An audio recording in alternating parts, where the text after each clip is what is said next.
ప్రజాపాలన అని చెప్పుకునే కాంగ్రెస్ ప్రభుత్వ పాలనలో రిటైర్డ్ ఉద్యోగుల పరిస్థితి అత్యంత దుర్భరంగా మారిందని జిల్లా పరిషత్ తొలి చైర్పర్సన్ దావసంత విమర్శించారు. Retired employees welfare association Jagtial జిల్లా శాఖ ఆధ్వర్యంలో 2024 ఏప్రిల్ నుండి రిటైర్డ్ అయిన ఉద్యోగుల బెనిఫిట్స్ బకాయిలను విడుదల చేయాలని కోరుతూ స్థానిక ఆర్డీఓ కార్యాలయం ఎదుట నిరాహార దీక్ష చేపట్టగా దీక్షకు వసంత సంఘీభావం తెలిపారు.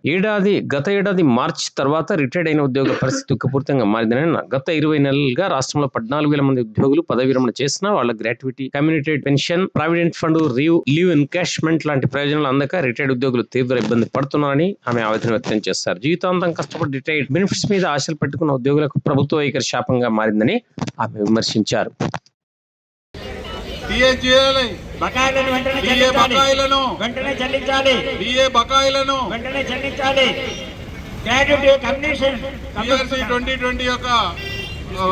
పోరాటం చేస్తామని హామీ ఇచ్చినందుకు మీకు ప్రత్యేక ధన్యవాదాలు తెలియజేస్తున్నామండి. తప్పకుండా మా యొక్క ఉసురు అనేటువంటి ప్రభుత్వానికి తగులుతుంది.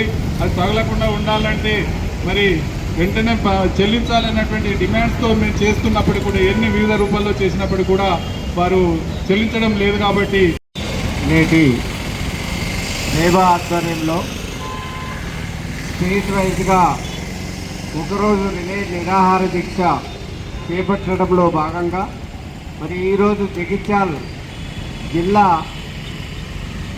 యూనిట్గా మరి ఈరోజు ఒకరోజు నిరాహార దీక్ష ప్రారంభించడము జరిగింది. మరి ఈరోజు 3:30 వరకు ఈ నిరాహార దీక్ష కొనసాగుతుంది. అయ్యా ముఖ్యమంత్రి గారు, మరి మీరు మీ మేనిఫెస్టోలో అన్ని బకాయిలు కానీ అట్లా పిఆర్సీ కానీ డిఏరియర్స్ కానీ అన్నీ కూడా మీరు చెల్లిస్తామని మీ మేనిఫెస్టోలో చెప్పడం జరిగింది. అయినప్పటికీ మరి మార్చి 24 నుండి ఇప్పటి వరకు దాదాపుగా సంవత్సరంన్నర అయినప్పటికీ మరి మేము దాచుకున్న రూపాయలను ఇంతవరకు మాకు చెల్లించడం లేదు. యూనిట్గా మీ అందరూ కూడా ఇలా ఎంత బాధేస్తుందంటే చాలామంది దీంట్లో 4 గోడల మధ్యలో చాలామంది పౌరులను దేశానికి సమాజానికి అందించిన వారు ఉన్నారు. చాలామంది మరి ప్రజలకు సేవ చేసిన వారు ఉన్నారు.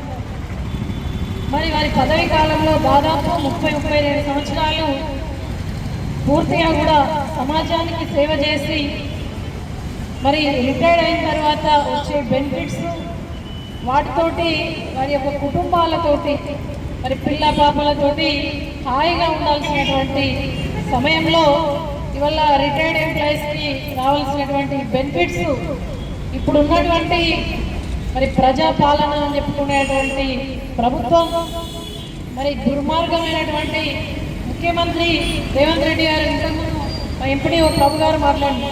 అయ్యా రేవంత్ రెడ్డి గారు, మీకు అసలు రిటైర్డ్ ఎంప్లాయీస్కి ఇచ్చాల్సినటువంటి బెనిఫిట్స్లో భాగంగా మరి గ్రాట్యుటీ కావచ్చు, కమ్యూనిటీ పెన్షన్ కావచ్చు, అదేవిధంగా లీవ్ ఎన్కాష్మెంట్ కావచ్చు, జీపీఎం కావచ్చు, దానికి సంబంధించినటువంటి అనేక బెనిఫిట్స్ ఇవ్వాలనే కనీస సోయి లేకుండా ఇవాళ ప్రభుత్వం వచ్చిన తర్వాత 6 నెలల్లోనే మరి పిఆర్సీ అమలు చేస్తా అని చెప్పింది. అసలు 6 నెలలు అయిపోయింది, 2 సంవత్సరాలు అయిపోయింది. 2 సంవత్సరాలు అయిపోయినా కూడా మీకు రిటైర్డ్ ఎంప్లాయీస్ దోస కావచ్చు, మరి పిఆర్సీ అమలు చేయాలని కనీసం కూడా ఇంగిత జ్ఞానం లేకుండా ఇలా సమాజానికి సేవలు అందించిన ఉద్యోగులను ఇలా నడి రోడ్డు మీద ఆడేసి నువ్వు ఏకకాలంలో ఇప్పటికైనా కూడా రిటైర్డ్ ఎంప్లాయీస్ బెనిఫిట్స్ అన్నీ కూడా వారి ప్రయోజనాలు చెల్లించకపోతే తప్పకుండా వారి ఉసురు కలుగుతుందని చెప్పేసి తెలియజేస్తూ మీ అందరి పక్షాన పోరాడతామని చెప్పేసి తెలియజేస్తాను.